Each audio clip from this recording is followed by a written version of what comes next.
అడిగిన ఆ చిన్నారి తల్లిదండ్రులను ఆ టీచర్ భర్త చంపుతానని బెదిరించాడు. ఒంగోలులో జరిగింది ఘటన.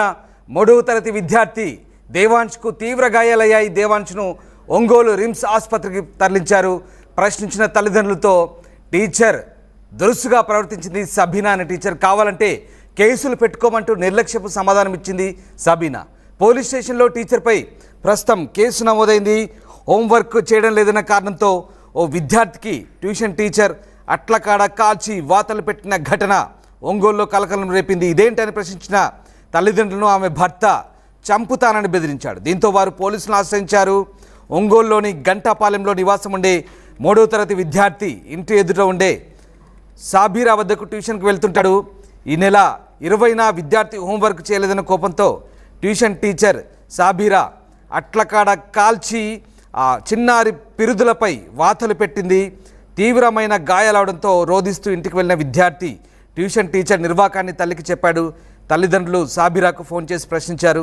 సరైన సమాధానం చెప్పకపోగా సాబీరా భర్త తమను చంపుతామని బెదిరించినట్టు విద్యార్థి తల్లి ఒంగోలు 1 టౌన్ పోలీసులకు ఫిర్యాదు చేశారు బుధవారం నాడు. పోలీసులు కేసు నమోదు చేసి విద్యార్థిని ఆసుపత్రికి తరలించారు. ప్రస్తుతం విద్యార్థికి ట్రీట్మెంట్ కొనసాగుతోంది. విద్యాబుద్ధులు నేర్పాల్సిన ఆ టీచర్ పైశాచికత్వాన్ని ప్రదర్శించింది.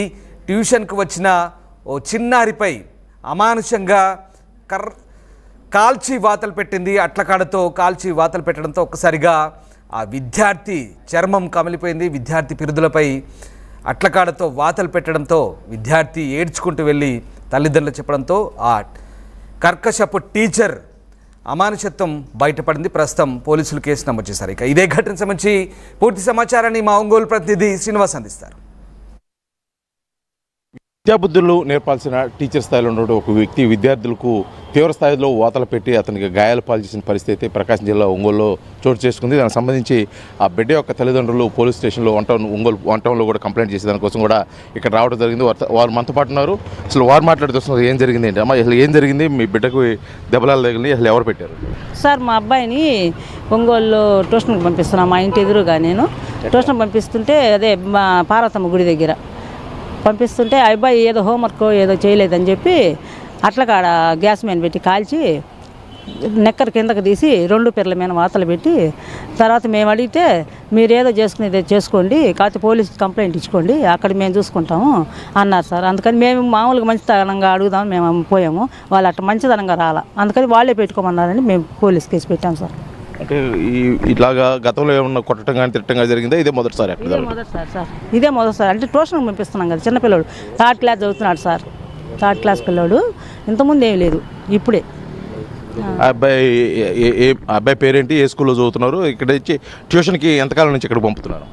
ట్యూషన్కి 1 year నుంచి పంపిస్తున్నాము. అబ్బాయి పేరు దేవాంశ్. ఏ స్కూల్లో చదువుతున్నాడు? మాంటిసోరి.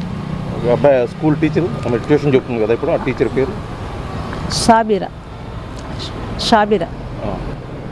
మీరు వెళ్ళి అడిగితే ఏం చెప్పారు? అంటే ఆమె వేరే దురుసుగా ప్రవర్తించారా? లేకపోతే ట్యూషన్ చెప్పినప్పుడు మీరు కొట్టమని మామూలు బాగా చదువు చెప్పమనే అంటేనే కదా మేము చెప్పేది కొట్టేది. అంటే మేమన్నాం బాగా చెప్పమ్మా చదువు అన్నాం, కానీ వాతలు పెట్టమని మేము చెప్పలేదు కదా అని అంటే, అవును మేము పెట్టామమ్మా, మేము పెట్టాలని పెట్టలేదు.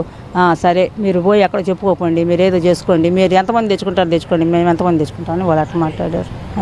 ఇది మొత్తానికి విద్యార్థులు తల్లిదండ్రులు భయపెట్టిన పరిస్థితి కూడా కనిపిస్తుంది. ఇక్కడ షబీరా తాలూకు వాళ్ళు వచ్చి పోలీస్ స్టేషన్లో పంచాయతీ చేసే దానికోసం కూడా ఇక్కడ చూస్తున్న పరిస్థితి ఉంది. మొత్తానికి విద్యాబుద్ధులు నేర్పాల్సిన టీచరు కర్కశంగా అట్లకాడ కాల్చి స్టవ్ మీద వాతలు పెట్టాల్సిన పరిస్థితి. 2 పిల్లలకి నిక్కర కిందలాగి పిల్లల మీద వాతలు పెట్టారని తల్లి చెబుతుంది. అదేవిధంగా అక్కడ చూస్తున్నాం విజువల్స్, ఆ బిడ్డ అక్కడ వారి చేతిలో అయితే ఉంది, పూర్తిగా కూడా వాలిపోయిన పరిస్థితి. చిన్న పిల్లవాడు కనీసం ఎవరికేం చెప్పుకోలేని పరిస్థితిలో తీవ్ర గాయాలయ్యి అతను వాళ్ళ తల్లిదండ్రులు చెప్పుకోవటం, వాళ్ళ తల్లిదండ్రులు ప్రశ్నించగా వారు దురుసుగా సమాధానం చెప్పి మీరు ఇష్టం వచ్చినట్టు మీరు చేసుకోండి, కంప్లైంట్ చేసుకోండి, మేము అక్కడే చూసుకుంటామని చెప్పేసి కూడా చెప్పిన నేపథ్యంలో విద్యార్థి ఆ పిల్లవాడు యొక్క తల్లిదండ్రులు అయితే కూడా ఒంగోలు 1 టౌన్ పోలీస్ స్టేషన్కి వచ్చి వారు కేసు నమోదు కోసం అయితే ప్రయత్నం చేస్తున్నారు. అయితే ఒక పక్క టీచర్ తరఫు వారు కూడా వచ్చి ఇక్కడ కొంత పంచాయతీ చేసి సెటిల్మెంట్ చేసే పరిస్థితి కూడా ఇక్కడ కనిపిస్తున్న పరిస్థితి.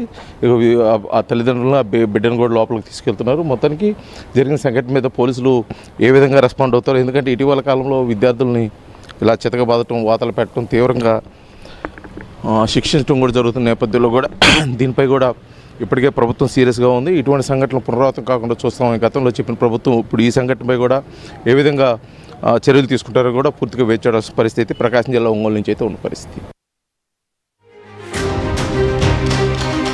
ఆర్టీవీ యాప్ వార్తల్ని క్షణాల్లో చదివే అవకాశం ఉంటుంది. ఒక న్యూస్ పేపర్, ఒక టెలివిజన్ ఛానల్ మీ చేతుల్లో ఎప్పుడూ ఉంటాయి.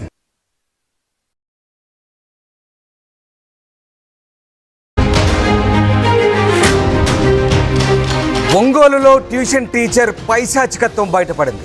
అట్లకాడతో కాల్చి ఓ చిన్నారికి వాతలు పెట్టింది. ఇదేంటంటే అడిగిన ఆ చిన్నారి తల్లిదండ్రులను ఆ టీచర్ భర్త చంపుతానని బెదిరించాడు. ఎస్, ఒంగోలులో జరిగింది ఘటన. 3వ తరగతి విద్యార్థి దేవాంష్కు తీవ్ర గాయాలయ్యాయి. దేవాంష్ను ఒంగోలు రిమ్స్ ఆసుపత్రికి తరలించారు.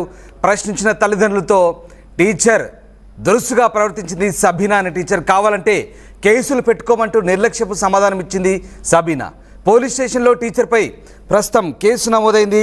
హోంవర్క్ చేయడం లేదన్న కారణంతో ఓ విద్యార్థికి ట్యూషన్ టీచర్ అట్లకాడ కాల్చి వాతలు పెట్టిన ఘటన ఒంగోలులో కలకలం రేపింది. ఇదేంటని ప్రశ్నించిన తల్లిదండ్రులను ఆమె భర్త చంపుతానని బెదిరించాడు. దీంతో వారు పోలీసులను ఆశ్రయించారు. ఒంగోలులోని గంటాపాలెంలో నివాసం ఉండే 3వ తరగతి విద్యార్థి ఇంటి ఎదుట ఉండే సాబీరా వద్దకు ట్యూషన్కి వెళ్తుంటాడు. ఈ నెల 20న విద్యార్థి హోంవర్క్ చేయలేదన్న కోపంతో ట్యూషన్ టీచర్ సాబీరా